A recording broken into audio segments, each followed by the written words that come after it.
Hello दोस्तों, welcome back to my channel. और आज मैं जिस मूवी को एक्सप्लेन करने वाली हूँ उसका नाम है वुमेन ऑफ द आवर। एक क्राइम थ्रिलर मूवी हाल ही में रिलीज हुई है और अगर हम इसकी रेटिंग्स की बात करें तो इसकी IMDb rating 6.6 stars out of 10 है। तो दोस्तों, अगर आपको मेरा मूवी एक्सप्लेनेशन वीडियो पसंद आए तो प्लीज से मेरी वीडियो को लाइक और मेरे चैनल को सब्सक्राइब करके मुझे सपोर्ट करें मेरा 1K सब्सक्राइबर फैमिली पूरा करने के लिए। तो देर नहीं करते और बढ़ते अपनी मूवी एक्सप्लेनेशन की ओर।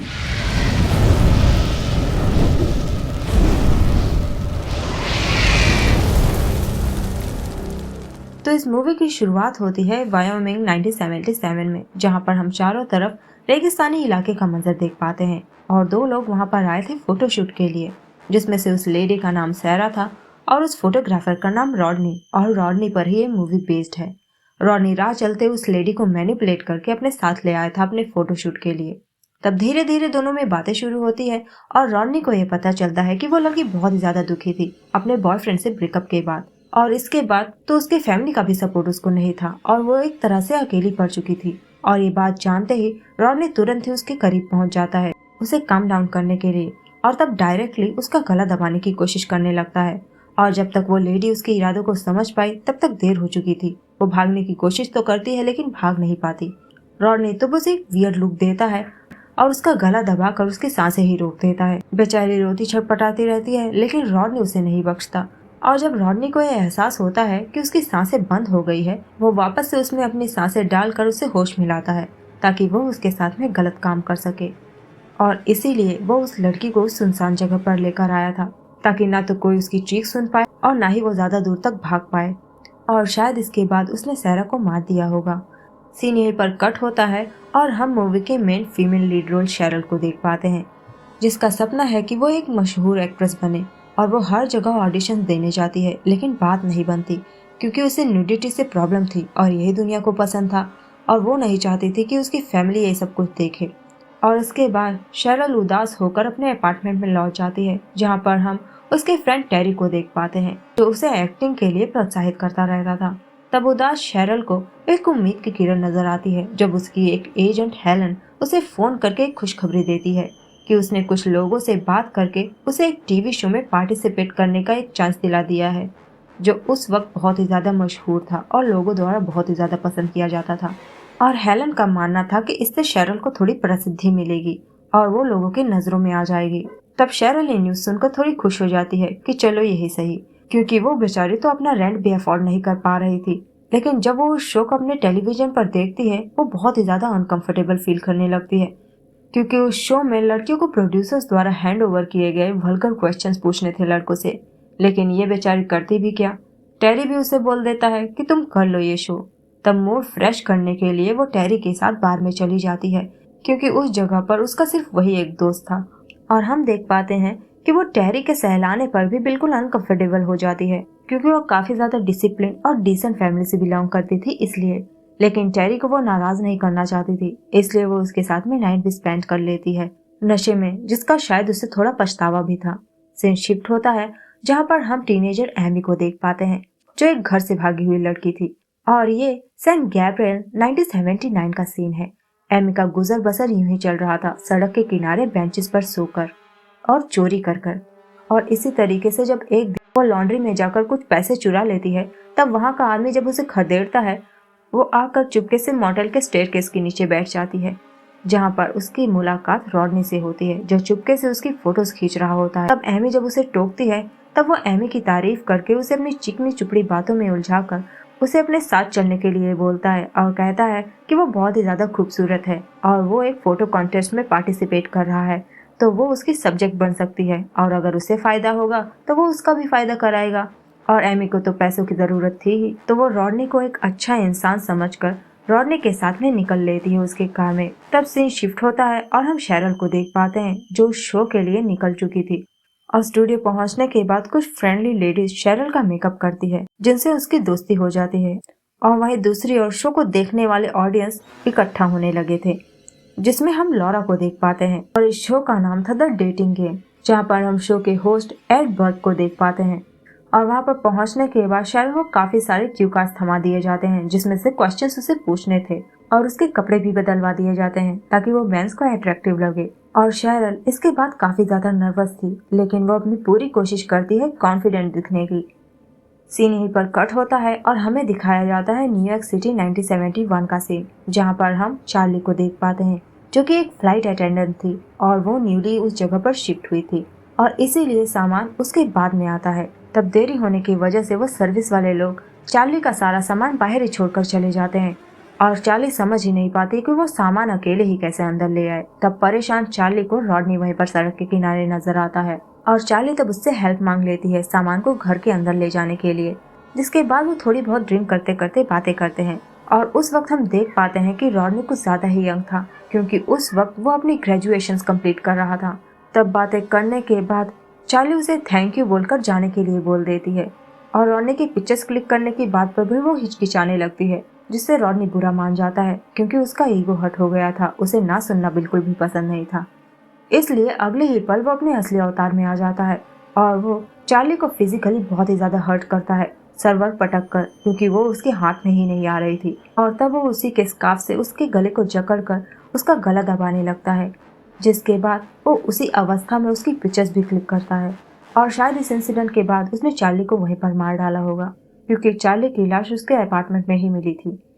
सीन यहीं पर कट होता है और फिर हमें डेटिंग शो का सीन दिखाया जाता है, जहां पर पार्टीशन के उस पार 3 मेल कंटेस्टेंट को बिठाया गया था, जो टेलीविजन पर तो नजर आ रहे थे लेकिन शेरल उन्हें नहीं देख पा रही थी। और हम देख पाते हैं कि बैचलर नंबर 3 जो था वो रॉडनी ही था। और सब उसे देखते ही ऑडियंस के बीच में बैठी लॉरा के तो होश ही उड़ जाते हैं और उसे तब याद आने लगता है कि ये तो वही है जो उसके फ्रेंड एलिसन का बॉयफ्रेंड था पहले। और तब उसे देखते ही वो सांस ही नहीं ले पाती और वो उस शो को छोड़कर बाहर निकल जाती है हैरानी में और जाकर अपने कार में बैठ जाती है। और उसके फ्रेंड एलिसन की यादें उसकी आंखों के सामने रिप्ले होने लगती हैं कि किस तरह से रॉनी ने एलिसन को बरगलाया और उसके बाद में उसका रेप करके उसे जान से मार डाला बेरहमी से। इसके बाद हमें लॉस एंजलिस टाइम्स 1977 का सीन दिखाया जाता है, जहां पर हम जर्नलिस्ट मारियो को देख पाते हैं, जो इंसान काफी हैंडसम था और रॉनी उसके साथ में फोटोशूट करना चाहता था। लेकिन उसी समय वहां पर पुलिस आ गई थी रॉडनी को ढूंढते हुए, जिनसे कुछ देर पूछताछ करने के बाद उनका मुंह शायद रॉडनी ने अपने पैसों और पहुंच से बंद कर दी होगी। लेकिन लोग उस पर शक करना नहीं बंद करते और ये बात सुनकर मारियो उसके साथ में फोटोशूट के लिए मना कर देता है, जबकि उसे छुट्टी भी थी और उसने कहा भी था कि वो फोटोशूट करने आ सकता है। जो बात सुनने के बाद रॉडनी को बहुत दुख होता है, जिसके बाद हमें शो का सीन दिखाया जाता है जहाँ पर शेरल बहुत ही ज्यादा अनकंफर्टेबल फील कर रही थी, क्योंकि उसे वो बनने के लिए बोला जा रहा था जो वो बन ही नहीं पा रही थी। मतलब इस शो में लड़कियों को डम, ब्रेनलेस, प्लेजर ऑब्जेक्ट की तरह शो कराना था और कुछ वल्गर क्वेश्चंस पूछने थे लड़कों को एंटरटेन करने के लिए। और शेरल ही जानती थी कि ये शो उसकी लाइफ का एक हिस्ट्री बन के रह जाएगा और लोग तब उसे उसी नजरिए से देखेंगे। और उसे एक और बात का गौर करना था कि वहां पर बैठे मेल कंटेस्टेंट को उसे एक बेबी की तरह ट्रीट करना था और उनके ईगो को हर्ट नहीं करना था कठिन सवाल पूछकर। तब कमर्शियल एड ब्रेक के दौरान उसकी मेकअप आर्टिस्ट उसे थोड़ी सी हिम्मत देती है कि जो तुम्हारा मन करे वही सवाल तुम उनसे पूछो, जैसे तुम रियलिटी में हो, तुम्हें यहाँ पर एंजॉय करना है, कौन सा अगली बार तुम इस शो में दोबारा आने वाली हो और डायरेक्टर वो कर ही क्या लेगा तुम्हारा इसके बाद। और यहाँ दूसरी ओर जब लॉरा अपने बॉयफ्रेंड से सारी बातें बताती है, उसका बॉयफ्रेंड उसकी बातों को मानने के लिए तैयार ही नहीं था और वो कहने लगता है कि शो के डायरेक्टर वगैरह ऐसी गलती कभी नहीं कर सकते, वो इन्वेस्टिगेशन के बिना किसी को कंटेस्टेंट थोड़ी ही न बना देंगे और उससे कोई गलती हो गई होगी देखने में। और ये बात सुनते ही लॉरा गुस्से में अपने बॉयफ्रेंड को कार से भगा देती है, जिसके बाद जब शो कमर्शियल एड ब्रेक के बाद चालू होता है, शेरल के क्वेश्चन से बाकी 2 कंटेस्टेंट का तो मुंह ही बंद हो जाता है, लेकिन रॉड ने बड़े आराम से उसके हर सवाल का जवाब दे देता है, जिससे शेरल इम्प्रेस हो जाती है, क्योंकि रॉड ने काफी पढ़ा लिखा और समझदार इंसान था और अपनी इसी अदा से वो लड़कियों को इम्प्रेस कर लेता था और हैंडसम भी काफी था। तब दूसरी ओर लॉरा पहुंच जाती है डेटिंग गेम के प्रोड्यूसर से मिलने के लिए, लेकिन सिक्योरिटी उसे उल्लू बनाकर वेटिंग रूम में बैठा देता है उसे बोर करने के लिए, ताकि वो बोर होकर चली जाए। जिसके बाद फिर से हमें शो का सीन दिखाया जाता है, जहाँ पर शेरल के कड़वे सवालों से निजात पाने के लिए शो का होस्ट एक कमर्शियल एड ब्रेक ले लेता है ताकि मेल कंटेस्टेंट्स की बेइज्जती ना हो। और ब्रेक के दौरान कंटेस्टेंट नंबर 2 और रॉडनी के बीच में थोड़ी कहासुनी हो जाती है और इस दौरान रॉडनी एक डिस्टर्बिंग पिक्चर उसे दिखा देता है किसी लड़की के, जिससे उसे रॉडनी पर शक होने लगता है और वो सोचने लगता है कि लगता है कोई साइको है और इससे उलझना ठीक नहीं है, क्योंकि रॉडनी उस पिक्चर को उसी के सामने खा डालता है। और फिर हमें लॉरा को दिखाया जाता है, जो सारी बातें जानने के बाद कि वो सिक्योरिटी उसे उल्लू बना रहा है, वो वहाँ से गुस्से में निकल जाती है। और यहाँ पर शो अब अपने आखिरी पड़ाव पर था, जहाँ पर शेरल उन्हें 3 बैचलर्स के बीच में से अपने लिए एक बैचलर चुनेगी, जिसे शेरल के साथ डेट पर जाने का मौका मिलेगा। और वो तब चुनती है रॉडनी को, उसकी अक्लमंदी पर। लेकिन इसके बाद 1 बाय 1 जब सारे कंटेस्टेंट्स उसे मिलने के लिए आते हैं, तब कंटेस्टेंट नंबर 2 जिससे रॉडनी की बहस हुई थी, वो शेरल को रॉडनी से केयरफुल रहने के लिए बोलता है। लेकिन शेरल ये समझ नहीं पाती और उसे लगता है कि वो जेलसी की वजह से ऐसा बोल रहा है। तब शो खत्म होने के बाद घर वापस जाते समय रॉडनी शेरल को मिल जाता है और वो उसे डिनर पर लेकर जाता है। सीन यहीं पर कट होता है और हम एमी को देख पाते हैं, जो रॉडनी के साथ जा रही थी। और रॉडनी तब उससे मीठी मीठी बातें करके उसकी सारी जानकारी निकाल लेता है। लेकिन एमी भी कम नहीं थी, वो भी उसी तरह के सवाल उससे पूछ लेती है, जिससे रॉडनी थोड़ा डाउन फील करने लगता है। और रॉडनी तब खुश हो जाता है ये जानकर कि वो लड़की अकेली है। और वो तब उस सुनसान जगह पर अपनी गाड़ी को रोकता है और अपने सारे औजार पैक करता है और एमी के साथ फोटोशूट के लिए निकल लेता है। और जैसे ही वो उसे आसमान की ओर देखकर शॉट देने के लिए बोलता है, वो पीछे से उसे गिरा देता है। सीन यहीं पर कट होती है और फिर हम शेरल और रॉडनी को देख पाते हैं, जो रेस्टोरेंट में थे। और तब बातों ही बातों में शेरल जब उससे मजाक करके उसकी चुटकियां लेने लगती है, रॉडनी एकदम से कोल्ड बिहेव करने लगता है और उसके उस वियर्ड लुक को देखते ही शेरल को उससे क्रीपी वाइब आने लगती है। और वो चाहती भी नहीं थी उसे इम्प्रेस करना इस मीटिंग के बाद, इसलिए वो घर जाने का फैसला करती है। लेकिन घर जाने से पहले रॉडनी उससे उसका फोन नंबर मांग लेता है और शेरल तब उसे कोई भी नंबर लिखकर दे देती है। लेकिन रॉडनी भी कम चालाक नहीं था, वो उसके बिहेवियर से समझ जाता है कि उसने उसे गलत नंबर दिया है और वो तब उसे उसका नंबर रिपीट करने के लिए बोलता है, जो शेरल रिपीट कर नहीं पाती। और इससे रॉडनी ये समझ जाता है कि वो उसके साथ में डेट पर नहीं जाएगी, जिससे रॉडनी को बहुत ही ज्यादा गुस्सा आ जाता है और वो कुछ एब्यूजिव वर्ड्स उससे बोल देता है, जिससे शेरल के तो होश ही उड़ जाते हैं। और इसके बाद तो वो डर के मारे अपने कार की ओर बढ़ने लगती है घर जाने के लिए। और रॉडनी भी उसका पीछा नहीं छोड़ना चाहता था, वो भी तेजी से उसका पीछा करने लगता है और वो शेरल को उसके कार में घुसने ही नहीं देता और शायद वो उसे बिना मारे छोड़ता भी नहीं। पर वो तो अच्छा हुआ शेरल का लक था कि सही वक्त पर कुछ लोग क्लब से बाहर निकले और तब उन्हें देखते ही रॉडनी को वहाँ से जाना पड़ता है। लेकिन शेरल शायद ही इस डरावने इंसिडेंट को कभी भूल पाएगी। जिसके बाद हम लॉरा को देख पाते हैं और लॉरा जब इसकी कंप्लेंट करने के लिए पुलिस के पास जाती है, वो भी इसकी कोई जिम्मेदारी नहीं लेते, जिससे लॉरा को बहुत ही ज्यादा गुस्सा आ जाता है कि भला कोई ह्यूमन सेफ्टी को लेकर इतना लापरवाह कैसे हो सकता है। और शेरल के साथ में जो हुआ, वो इससे इतना ज्यादा डर गई थी कि वो शहर को छोड़कर जाने का फैसला ले लेती है, इस डर के मारे कि कहीं वो वापस से आकर उसके पीछे न पड़ जाए। और अब वो एक्ट्रेस नहीं बनना चाहती थी, एक्ट्रेस बनने का भूत ही उतर गया था। जिसके बाद हम एमी को देख पाते हैं, जिसकी हालत एकदम गंभीर थी। उसके चेहरे पर हम कई सारे घाव के निशान देख पाते हैं, उसके हाथ पैर बंधे हुए थे और वो एक अधनंगी अवस्था में थी, बिल्कुल घायल। और रॉडनी उसके बगल में ही पड़ा रो रहा था।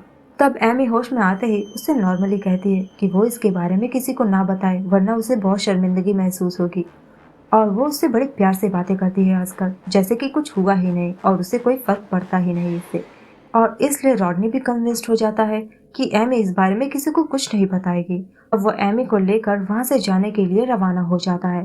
और तब रास्ते में वो एक दूसरे कार के अक्रॉस आता है और रॉडनी तब उस वक्त कार को रोक कर एमी की टेस्ट ले रहा होता है कि देखते हैं कि वो उसकी हेल्प मांगेगी भी या नहीं। लेकिन एमी कोई रिएक्शन ही नहीं देती, इसलिए वो अब टेंशन फ्री हो जाता है कि एमी किसी को कुछ नहीं बताएगी। और वो तब एक गैस स्टेशन पर अपनी गाड़ी को रोकता है वॉशरूम को यूज करने के लिए और वो एमी को गाड़ी के अंदर ही छोड़कर चला जाता है। लेकिन जब वो वापस आता है, उसके तो होश ही उड़ जाते हैं, क्योंकि एमी गाड़ी से गायब थी और उसने इमरजेंसी नंबर पर कॉल कर दिया था, जिससे पुलिस वहाँ पर आती है और रॉडनी को अरेस्ट कर लेते हैं।